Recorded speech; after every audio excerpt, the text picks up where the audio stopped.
ফজা পাগলা ভুয়া মুক্তিযোদ্ধা প্রমাণ আছে, আজকে প্রমাণ করে দেব।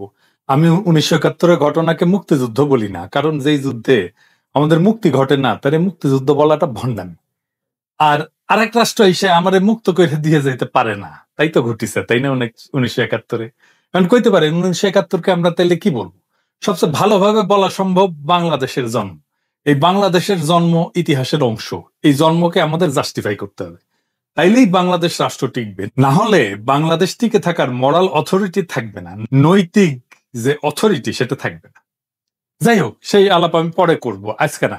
আজকের আলাপটা একটু মুখরোচক টাইপের। 1971 নিয়ে, মুক্তিযোদ্ধাদের বীরত্ব নিয়ে ফাপা আর মিছা কথা কিভাবে ধরতে হয় সেটা দেখাই দেব। আজকের টেস্ট কেস হচ্ছে ফজা পাগলা, আর ফজা পাগলা যে প্যাথোলজিক্যাল লায়ার সেটাও দেখাই দেব। আসেন আল্লাহর ওয়াস্তে শুরু করি। ফজা পাগলা একটা সাক্ষাৎকার দিচ্ছে বেকাত্তর টিভিতে। রণাঙ্গনের স্মৃতি এই সিরিজে তারে আনিছিল শফিক আহমেদ, এটা এই অনুষ্ঠান করতো। তো এই অনুষ্ঠান এতই গুরুত্বপূর্ণ মুক্তিযুদ্ধ চেতনা মানানেদের কাছে যে মুক্তিযুদ্ধ জাদুঘর এই জন্য তারে পুরস্কার দিচ্ছে। দেখেন, তার মানে এই প্রোগ্রামে যা যা বলিছে সেসব গুরুত্বপূর্ণ কথা আমাদের আমলে নেওয়া উচিত। আসেন এগুলো আমরা দেখি, তার আগে তার কথা শুনি, তারপরে আমরা পরীক্ষা করে দেখি কথাটা সত্য আর মিথ্যা কিনা। প্রথম দাবি, সে 1971-এর 9 মার্চ পতাকা উড়াইছে। দেখেন এডিটর সাহেব, তার কথাটা দেখান। আমি কিশোরগঞ্জে 9 মার্চ পতাকা উড়ালাম, 10 মার্চ কিশোরগঞ্জ শহরে রইলাম, 11 মার্চ আমি ইটনা আমার গ্রামের বাড়িতে চলে গেলাম। আচ্ছা, এইবার আসেন দেখি কিশোরগঞ্জে কে কবে স্বাধীন বাংলাদেশের পতাকা উড়াইছে। 1971 সালে 6 মার্চ অকুতোভয় ছাত্র নেতা কামরুজ্জামান কমরু কিশোরগঞ্জে সর্বপ্রথম স্বাধীন বাংলাদেশের পতাকা উত্তোলন করেন। কিশোরগঞ্জে পতাকা উড়ানো হয়েছে 6 মার্চ, 9 মার্চ না। আর সে উড়ায় নাই। এইটা সাহেব একটা স্কোর কার্ড করেন না পাশে, শেষে দেখুন নি ওই পাস করিছে না ফেল করিছে, লেখেন পতাকা উড়ানোর দাবি। নাম্বার কত দিমু? দুটে শূন্য, লাড্ডা গোড্ডা। আসেন পরের দাবি কি তা দেখি। তারপরে সে কয় যে 11 মার্চে গ্রামের বাড়ি যায়, ইটনা থানায় গিয়ে বলে অস্ত্র দিয়ে দিতে হবে। 200 থেকে 250 ছাত্র নিয়ে নাকি ট্রেনিং করায় আনসার কমান্ডার দিয়া। পরে কইছে এটাই তার একমাত্র ট্রেনিং এবং এটাই তার কমপ্লিট ট্রেনিং আর কি, আনসারের ট্রেনিং দিয়া মিলিটারি যুদ্ধ করেছে। যাই হোক, এবং সেই ইটনায় গিয়ে আমি ওসি সহ সমস্ত পুলিশকে বললাম অস্ত্র সব দিয়ে দিতে হবে, এবং ইটনার মাঠে তৎকালীন আনসার কমান্ডারদের নেতৃত্বে আমরা ট্রেনিং দিতে শুরু করলাম। এবং সেই সংখ্যাটা আমাদের খুব কম ছিল না, প্রায় 2 থেকে 250 ছাত্র বা যুবক আমরা ট্রেনিং দিলাম ইটনার মাঠে। আমি আমার জীবনের প্রথম যুদ্ধটা করেছিলাম। ওই যে ইটনাতে যে ট্রেনিংটা দিলাম সেই ট্রেনিংটা আমার সম্পূর্ণ ছিল ট্রেনিং একটা। তো মুক্তিযুদ্ধে ইটনা উপজেলা এই শিরোনামে মুক্তিযুদ্ধ জ্ঞান কোষের প্রথম খণ্ডে এই ট্রেনিং এর কথা নাই। যদিও এই ফজা পাগলা সম্পর্কে বলা হয়েছে সে মুক্তিযুদ্ধের অন্যতম প্রধান সংগঠক। তাহলে এডিটর সাহেব, ইটনার ট্রেনিং করানোর দাবির পক্ষে কোনো প্রামাণ্য রেফারেন্স বইয়ে এভিডেন্স নাই, তাহলে ইডিও সে লাড্ডা গোড্ডা দেন। এডিটর সাহেব 2-0, কি আর করবেন, যা দিবেন হাতে তাই যাবে সাথে। এরপরে সে বলতেছে 21, 22 এবং 23 জুন সে তামাবিল জাফলং এ মীর শওকতের আন্ডারে যুদ্ধ করেছে। সে ছিল ডাউকিতে, নিজেই কইছে। দেখেন এডিটর সাহেব এই অংশটা। মেজর মীর শওকত আলীর নেতৃত্বে প্রথম আমি জাফলং এবং তামাবিলে একটা যুদ্ধ করি। পাকিস্তানি হানাদার বাহিনী জাফলং তামাবিলে ছিল, আর আমি ছিলাম ভারতের শিলংয়ের কাছে ডাউকির পারে। 3 দিন এখানে যুদ্ধ করেছিলাম। সেটা ছিল 21, 22, 23 জুন। সেই যুদ্ধ আমার প্রথম যুদ্ধ। মুক্তিযুদ্ধের সামরিক অভিযান 2য় খণ্ডে যে এই জায়গাটা যুদ্ধের কথা বলছে না, ওই যে তামাবিল জাফলং, ওই যুদ্ধের সব যুদ্ধের বর্ণনা আছে। এটা হচ্ছে রাধানগরের যুদ্ধ। অনেকগুলো যুদ্ধ হয়েছে রাধানগরে। এই অঞ্চলটা মীর শওকতের 5 নম্বর সেক্টরের অন্তর্ভুক্ত ছিল। ফজার দাবি অনুযায়ী সে মুজিব বাহিনীর সদস্য ছিল। দেখান এডিটর সাহেব, দেখান সে মুজিব বাহিনীর সদস্য। মুজিব বাহিনীর সদস্যরা দেশে ঢোকার আগে দেশ স্বাধীন হয়ে যায়। দেশের একটা ক্ষুদ্র অংশ পার্বত্য চট্টগ্রাম দিয়ে ঢোকে শেষ দিকে। তো ফজা ডিসেম্বরের 2য় সপ্তাহে, ফজার কোনোভাবেই মীর শওকতের সেক্টরে যুদ্ধ করার সম্ভাবনা নাই, তাও তর্কের খাতিরে ধরি যে করছে। তাও তার বলা তথ্যই ভেরিফাই করি। আসেন মুক্তিযুদ্ধের সামরিক অভিযান 2য় খণ্ড থেকে পড়ি। রাধানগর কমপ্লেক্সের গুরুত্ব সিলেট তামাবিল ডাউকি সড়কের অবিভাজ্য ভারতীয় উপমহাদেশে ইংরেজ শাসনামল থেকেই যথেষ্ট গুরুত্ব বহন করে আসছে। ভারতের আসাম, মেঘালয়, মণিপুর, নাগাল্যান্ড, মিজোরামের সাথে স্থলপথে বাংলাদেশের ব্যবসা বাণিজ্য ও যাতায়াতের একমাত্র যোগাযোগ মাধ্যম হচ্ছে এ সড়কপথ। দ্বিতীয় বিশ্বযুদ্ধে মিত্রবাহিনীর বার্মা ফ্রন্টে যুদ্ধ পরিচালনাতেও এ সড়কটি একটি গুরুত্বপূর্ণ ভূমিকা পালন করেছে। সামরিক দিক থেকে সিলেট তামাবিল সড়কটি নিজেদের আয়ত্তে রাখতে পারার অর্থ অনেকাংশেই ছিল সিলেটের প্রতিরক্ষা নিশ্চিত করা। এ কারণেই সিলেট তামাবিল সড়কটি যে কোনো বড় আক্রমণ থেকে রক্ষা করার জন্য পাকিস্তানিরা সিলেট শহর থেকে তামাবিল বিওপি পর্যন্ত সব গুরুত্বপূর্ণ জায়গায় সুদৃঢ় প্রতিরক্ষা ব্যবস্থা গড়ে তুলেছিল। প্রতিরক্ষা অবস্থানগুলোর মধ্যে রাধানগর অবস্থানটি ছিল গুরুত্বপূর্ণ, কেননা মুক্তিবাহিনী কিংবা ভারতীয় বাহিনী যদি সিলেট তামাবিল সড়কের রক্ষণ ব্যবস্থা ফাঁকি দিয়ে সিলেট শহর পর্যন্ত পৌঁছে যায়, সে পরিস্থিতিতে রাধানগর থেকে অতি সহজে অল্প সময় সিলেট ডাউকি সড়ক পথে যে কোনো অবস্থানে আক্রমণ করা যায়। তো এই ডাউকি ঘাট অঞ্চলের অবস্থান দখল করে রাখার জন্য রাধানগর ছিল একটা গুরুত্বপূর্ণ জায়গা।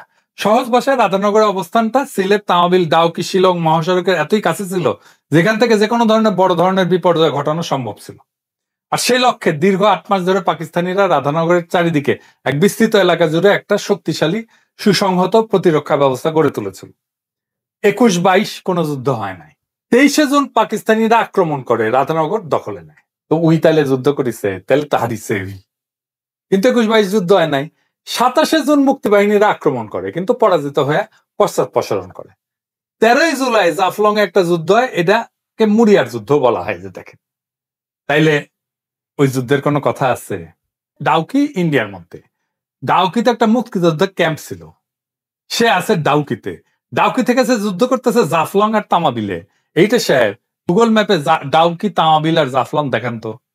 তামাবিল আর জাফলং দুই দিকে না, আর মাঝখানে ডাউকি, দেখেছেন?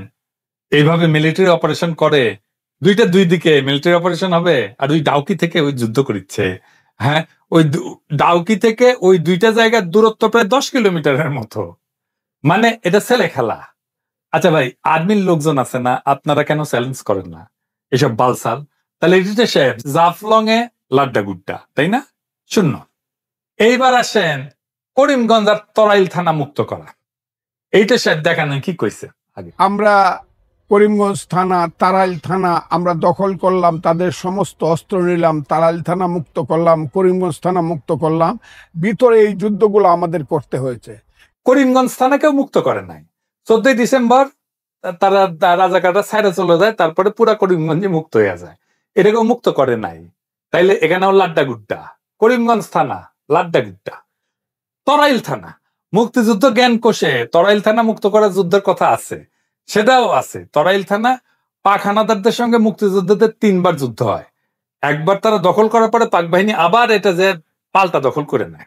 অক্টোবর মাসের প্রথম দিকে মুক্তিযোদ্ধারা থানা দখল করে, নভেম্বর মাসের শেষ দিকে হানাদাররা আবার তা দখল করে নেয়। 14 ডিসেম্বর মুক্তিযোদ্ধারা পুনরায় দখল করে স্বাধীন বাংলার পতাকা উত্তোলন করে একেবারে স্বাধীন হয়ে যায়। ওই কুছে আর নাকি যুদ্ধই করা লাগেনি, ফায়ার বললেই নাকি পলায় যেত। তরাইল থানা দখলে 3 বার যুদ্ধ করতে হয়েছে। ফায়ার বললে কেউ পলায় যায় নাই। ফায়ার বললে থানা ছেড়ে পলায় যাইতো। সে আসতেছে যে শুনলে নাকি কাঁপতো। দুনিয়া কেউ শুনেছেন একটা গেরিলা অপারেশনে যাওয়ার আগে জানায় অপারেশনে যায় কেউ? ওই তো যুদ্ধের বেসিকই জানে না। আগে সে আসতেছে এটা জানায় দেয়, জানায় দিয়ে অপারেশন করে কেউ। বালসাল যা বলে বাঙ্গুরা সেটা খায়। সে নাকি কান ধরে উঠবাস করে ছেড়ে দিছে। এডিটার সাহেব শোনা। কিন্তু খুব সত্য করে বলতে গেলে বলতে হয়, আমার নাম শোনার সঙ্গে সঙ্গেই রাজাকাররা পালায় যেত। ফজলু কমান্ডার আসিতেছে, এই কথাটা তাদের কাছে আগুনের মতো মনে হইতো যে কেউ বাঁচবো না, কাজে সবাই পালিয়ে যেত। কাজে কোনো থানা দখল করতেই আমাকে ওইভাবে যুদ্ধ করতে হয় নাই। খালি একটা ফায়ার ফায়ার বলার সঙ্গে সঙ্গে একটা ফায়ার দিলেই বুঝছে যে আমাদের জীবন হবে, রাজাকাররা পালিয়ে গেছে। ওসিদেরকে ধরে আনছি, সিউদেরকে, তখন সিউ ছিল, তাদেরকে ধরে এনেছি গাঙ্গের পাড়ে কোথাও কোথাও স্কুলের সামনে, কান ধরে উঠবস করে 10টা বেতের বাড়ি দিছি, জীবনে আর কোনোদিন থানায় আসবি না, ছেড়ে দিয়েছে। তো তারাইল থানা আবার দখল নিল কেমনে পাক বাহিনী? তাহলে এখানে লাড্ডা গুড্ডা, ডাবল শূন্য। এইটা শেপ দেন।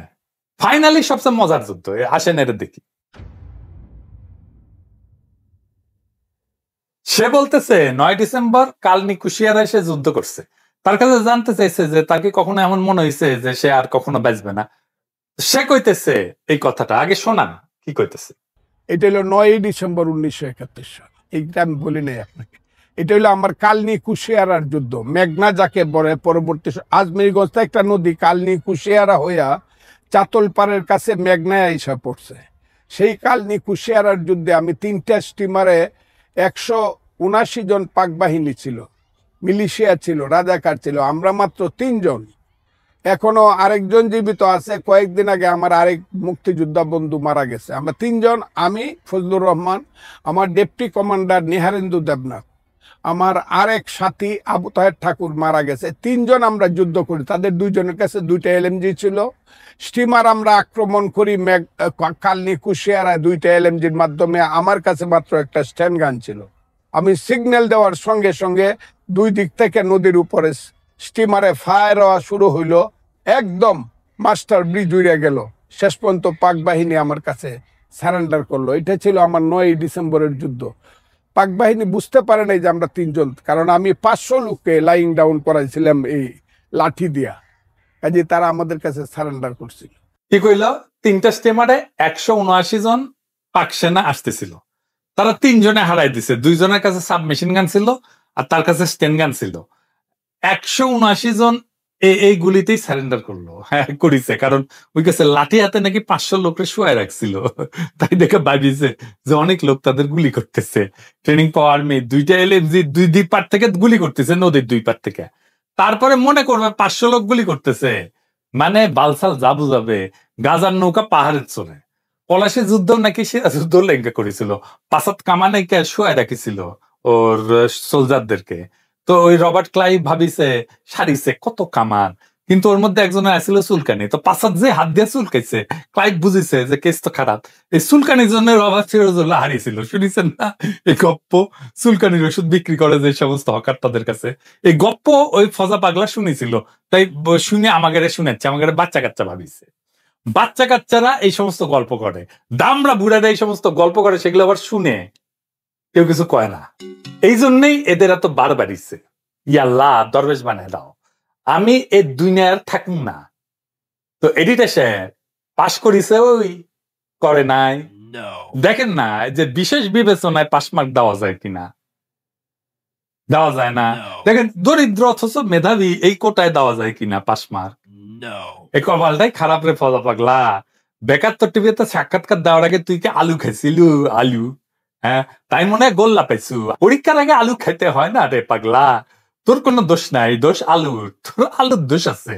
এবার ফুট, মুক্তিযুদ্ধের দোষ চাইতে আসিস না। তোর ভগন্দরওয়ালা হান্দাই দিব মুক্তিযুদ্ধ। এবার কে আসবে মুক্তিযুদ্ধ? নেক্সট